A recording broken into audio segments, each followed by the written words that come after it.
আমার ছেলে ফেলে আমরা নিজেরাই জমির বাদ কেটে সে রয়েছি, আর আজকে জমিন নাই, বুঝছেন, এই জমিনের সুখে ওঠে কারণ আমি চিন্তা ভাবনা আছি।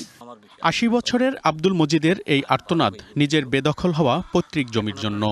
18 ভাই জমিন 9-10 কোটি টাকার মাল ওখানে বর্তমান পাইছি মাত্র 18 লাখ টাকাতে কম। মূল্য হইলে আবার এখান ভিতরে খাবার দেয় না কিছু। জমির শোক নিয়েই মারা গেছেন ফারুক মিয়ার বাবা, মা এবং ভাই। সুখে পড়ে আমার বাবা মারা গেছে, ভাইও মারা গেছে, আমাদের পরিবার একবার ধ্বংস হয়ে গেছে। এটাই জমি ছিল আমার 12টা মালা দেওয়ার পরে আমার আব্বা তো একবার অসহায়। মাজেদা বেগমের 1 বিঘা জমি বেদখল হলেও হাতে পাননি 1 টাকাও। 1 বিঘা জায়গা আছে ওই বাওয়ালি সেটের ভিতরে, আমরা কোনো টাকা পয়সা পাইনি, না জানে বানিয়ে ফেলছে। এরকম অনেকের জমি নিছে।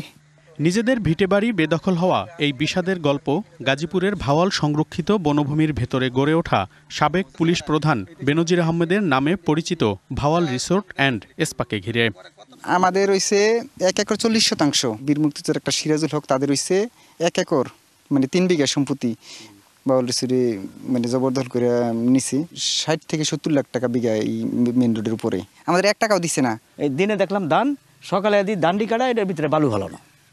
জবরদখলের ভয়ে এখনো আতঙ্কিত এলাকাবাসী, তবে ক্ষুব্ধ হয়ে ঘুরে দাঁড়ানোর সাহসও দেখছেন অনেকে। এর মধ্যে যদি কেউ জোরপূর্বকভাবে আত্মঘাত করতে চায় তাহলে তো আর পাচ্ছাইতে যখন দেওয়ার লোকে ভিড় টেকবো তখন তো আর ছাড় দিব না। ওষুধ নিতে হইব, আমরা তো জমি বিক্রি করতাম না। অভিযোগ রয়েছে ব্যক্তি মালিকানার পাশাপাশি এই প্রতিষ্ঠান অবৈধভাবে দখল করে নিয়েছে প্রায় 7 একর বন। বহুবার চেষ্টা করেও যা উদ্ধার করতে পারেনি বন বিভাগ বা জেলা প্রশাসন, যেখানে বানানো হয়েছে সুইমিং পুল এবং হেলিপ্যাড সহ নানা কিছু। ভাওয়াল রিসোর্ট অ্যান্ড স্পার মালিকানার একটি বড় অংশ সাবেক পুলিশ প্রধান বেনজির আহমেদের পরিবারের। মালিকানায় রয়েছে পার্টেক্স গ্রুপও। স্থানীয়রা বলছেন জবরদখল হলেও বেনজিরের ভয়ে কেউ বাধা দিতে পারেননি। না বিক্রি করলে নিয়ে যাবো এমনি তারা, ওই যে ইয়া ছিল তখন বেনজির হয়তো ক্ষমতা বন্ধ। একটা বাহিনী বাড়ির লোক আপনার বাড়ি করতেছে, তা করে জমিন রেস্টে করে দিতাম। কে লাগে জমিন রেস্টে করতাম, আমরা যা খুশি তা ওই। 5ই আগস্ট শেখ হাসিনা সরকার পতনের পর 28শে মে রিসোর্টের উচ্ছেদের ওপর দেয়া নিষেধাজ্ঞা খারিজ করে দেয় টঙ্গী সহকারী জজ আদালত। এরপর জেলা প্রশাসন প্রস্তুতি নেয় উচ্ছেদের, কিন্তু এর 2 দিন পর 30শে মে একই আদালত সেই স্থগিতাদেশ বাতিল করে। ফলে আইনিভাবে বাধা পড়ে যায় উচ্ছেদ অভিযান। অভিযোগ রয়েছে আদালতে মিথ্যা তথ্য উপস্থাপন করে স্থগিতাদেশ নেওয়া হয়েছে। সিএসএ যদিও উল্লেখ করেছে ওরা বনের জায়গা, কিন্তু আরজির ভিতরে ওনারা এই বিষয়ে কিছু বলেননি।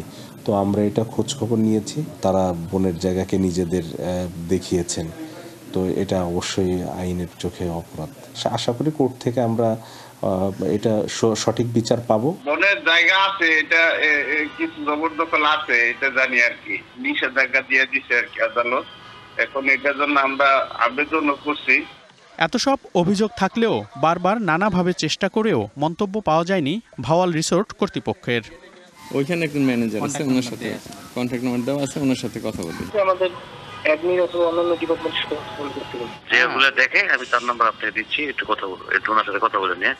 গাজীপুর জেলা প্রশাসন বলছে বিচারিক প্রক্রিয়া শেষ হলে আইন অনুযায়ী পদক্ষেপ নেওয়া হবে। যখন একটা বিষয়কে কমপ্লিকেটেড করা হয় এইভাবে, মানে একটা দাগের সাথে আরেকটা দাগ মিলিয়ে ফেলা বা একটার বদলে আরেকটাকে উপস্থাপন করা, তো তখন সেই জায়গাগুলো কারেকশন করেই আমাদেরকে এগোতে হবে আর কি। এক বোনাফাইড একটা ডকুমেন্ট তৈরি করেই আমাদেরকে কোর্টে উপস্থাপন করতে হবে আর কি।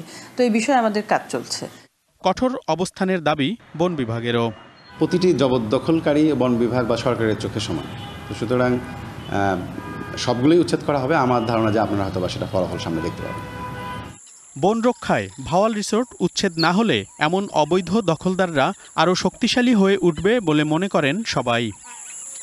মনিরুল সোহাগ, ডিবিসি নিউজ, ঢাকা।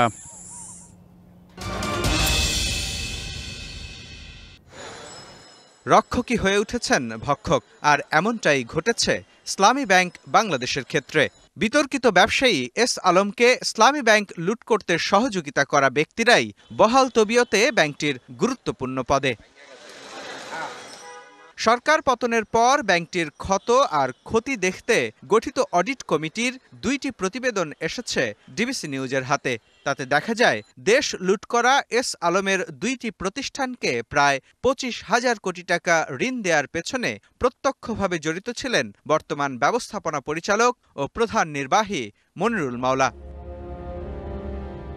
ব্যাংকের অডিট কমিটির প্রতিবেদনে দেখা যায় S Alam refined sugar industry limited ও এর সহযোগী প্রতিষ্ঠানের কাছে ইসলামী ব্যাংকের পাওনা 11,177 কোটি টাকা, যে ঋণের বিপরীতে জামানত আছে মাত্র 416 কোটি টাকা।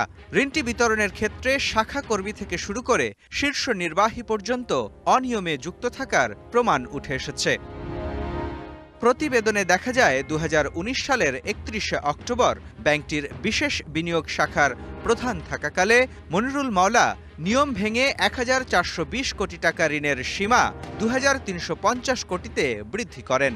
পরবর্তী বছর তা আরও বাড়িয়ে 4,000 কোটি টাকা করেন তিনি।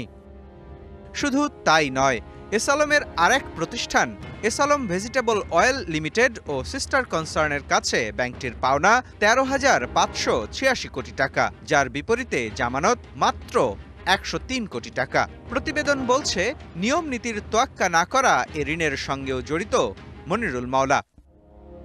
ঋণ জালিয়াতির এসব বিষয়ে জানতে ব্যবস্থাপনা পরিচালক ও প্রধান নির্বাহী মনিরুল মাওলার সঙ্গে যোগাযোগের চেষ্টা করা হলে তিনি সাড়া দেননি। প্রধান নির্বাহী সহ এস আলমের ঋণ জালিয়াতিতে জড়িত ব্যক্তিরা কিভাবে ব্যাংকটির গুরুত্বপূর্ণ পদে বহাল ও পদোন্নতি পাচ্ছে তা জানতে কয়েক দফা ব্যাংকটির স্বতন্ত্র পর্ষদ চেয়ারম্যান ওবায়দুল্লাহ আল মাসুদের সঙ্গেও যোগাযোগের চেষ্টা করে সাড়া মেলেনি। এ নিয়ে বাংলাদেশ ব্যাংকের দৃষ্টি আকর্ষণ করা হলে মুখপাত্র জানান, ব্যাংকারদের অপসারণের দায়িত্ব পরিচালনা পর্ষদের। আমরা দেখেছি যে তার নামে মামলা হয়েছে, কিন্তু কোনো একটা পার্টিকুলার ব্যাংকের এমডির বিষয়ে বাংলাদেশ ব্যাংক কোনো সরাসরি কোনো সিদ্ধান্ত দিতে পারে না। বিশ্লেষকরা বলছেন, অভিযুক্ত ব্যক্তিকে স্বপদে বহাল রেখে বাংলাদেশ ব্যাংক তার দায়িত্ব এড়িয়ে যাচ্ছে। ব্যাংক কোম্পানিজ অ্যাক্ট 1991 আছে, সেকশন 46 বাংলাদেশ ব্যাংককে পাওয়ার দেওয়া আছে। Managing director of A bank, তার সম্পৃক্ততা আছে কোনো ধরনের এলিগেশন যেটা ব্যাংকের জন্য হার্মফুল হবে এবং যেটা ডিপোজিটরদের জন্য হার্মফুল হবে, তাহলে বাংলাদেশ ব্যাংক তাকে অপসারণ করতে পারে। বিশ্লেষকরা মনে করেন, অপকর্মের সহযোগীদের গুরুত্বপূর্ণ পদে রাখা হলে অপরাধের প্রমাণ নষ্ট করার ঝুঁকি আছে, আর তা জনগণের সঙ্গে প্রতারণার শামিল। মুস্তফা মাহবুব, ডিবিসি নিউজ, ঢাকা।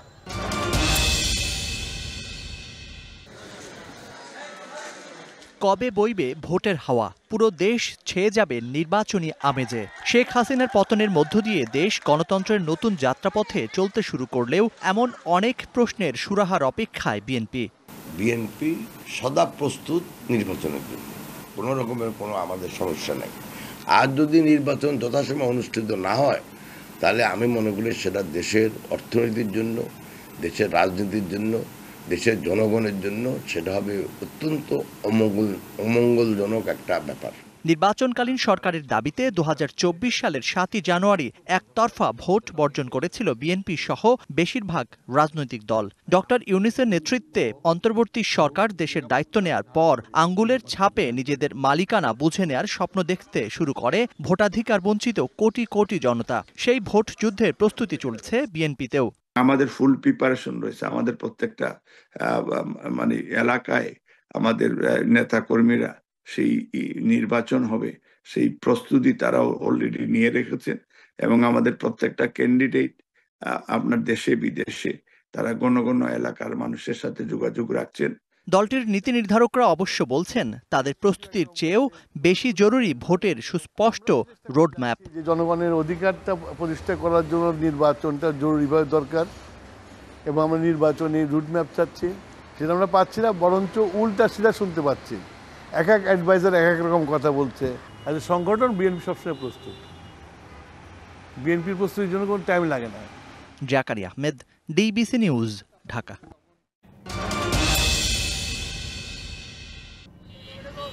2022 সালের নভেম্বরে শুরু হয় ঢাকা আশুলিয়া এলিভেটেড এক্সপ্রেসওয়ের কাজ। 24 কিলোমিটারের এই উড়ালপথ দিয়ে আশুলিয়া থেকে চিটাগাং রোড পর্যন্ত চলাচল করবে যানবাহন। তবে নির্মাণ কাজের সঠিক পরিকল্পনার অভাবে ব্যস্ততম সড়কটি আতঙ্কের কারণ হয়ে দাঁড়িয়েছে ব্যবহারকারীদের কাছে।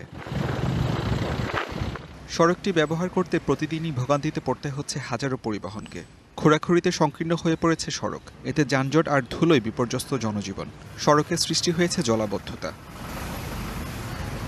নির্ধারিত সময়ে গন্তব্যে পৌঁছাতে দেরি হচ্ছে সড়ক ব্যবহারকারীদের। গাড়ি উল্টে যায়, অনেক সময় গাড়ি চলতে চলতে বন্ধ হয়ে যায়। যান চলাচল কেউ অফিস যাবে, অফিস যাতে গেলে মনে করেন যে মিনিমাম আধা ঘন্টা 1 ঘন্টা লেট হয়ে যাবে প্রতিদিন। ক্ষতির মুখে সড়কের পাশে ব্যবসায়ীরা। রাস্তার কাছে গাড়ি রাখা দোকানে আসতে পারতো কাস্টমার, এখন একটু আসতে কষ্ট হয়। পানি, ওদিক দিয়ে ময়লা, এদিক দিয়ে আমরা ভোগান্তিতে অনেকই আছি। খানাখন্দ ও জলাবদ্ধতায় সড়কে প্রায়ই নষ্ট হচ্ছে যানবাহন। রোডের যে অবস্থা, গাড়ি গাড়ি প্রতিদিন রোডে পড়ছে। জনভোগান্তির কথা স্বীকার করে ব্যবস্থা নেওয়ার আশ্বাস প্রকল্প পরিচালকের। ডেভেলপমেন্ট কাজ করতে গেলে স্বাভাবিক জনজীবন ব্যাহত তো একটু হয়, এটা তো অস্বীকার করার কিছু নাই। এই সব কিছু চিন্তা করে আমরা বিকল্প ওয়েতে আগাচ্ছি। এখন পর্যন্ত ঢাকা আশুলিয়া এলিভেটেড এক্সপ্রেসওয়ে নির্মাণ কাজের প্রায় 49% কাজ সম্পন্ন হয়েছে। 2026 সাল নাগাদ প্রকল্পের কাজ শেষ হবে আশা প্রকল্প সংশ্লিষ্টদের। DVC news desk.